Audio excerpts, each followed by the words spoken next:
জামায়াতের ৭১-এর ভূমিকা নিয়ে আপনি আসলে কি বলবেন? এটা এখনো প্রসঙ্গ, সবাই সুযোগ পেলেই বলে জামায়াতে আসলে ক্ষমা চাওয়া, ওরা ক্ষমা চেয়েছে, কিন্তু এই জিনিসটা আসলে কিভাবে ভুলবে মানুষ ৭১-এর ভূমিকায়, এবং একটা সময় তাদেরকে আসলে ক্ষমতা দেখবে কিনা মানুষ? পুরো দেশের মানুষ যদি চায় যে জামাত ক্ষমতায় আসুক, কিন্তু তাদের ৭১-এর ভূমিকাটা কিন্তু আলোচনা রয়েই যায় কোনো না কোনো ভাবে। কিভাবে বিশ্লেষণ করবেন এটাকে?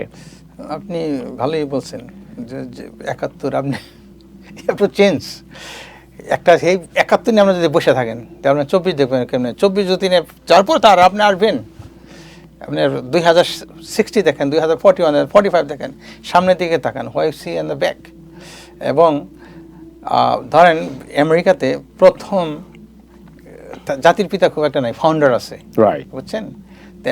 এটা আমাদের সাউথ এশিয়ান গুলোতে বেশি হয়, এগুলো বেশি, এগুলো যত রকমের। এছাড়া এই পশ্চিমা দেশগুলোতে কিন্তু জাতির পিতা নিয়ে কোনো আলোচনা হয় না। কে মনে রাখে তাদের? না, একদম না। তাই এই দেশে বলে প্রেসিডেন্ট ডে, মানে সমস্ত প্রেসিডেন্টদের সম্মানার্থে বলা হয় প্রেসিডেন্ট ডে। তো আমাদের তো এইভাবে ধরার কিছু কোনো অজুহাতই নাই।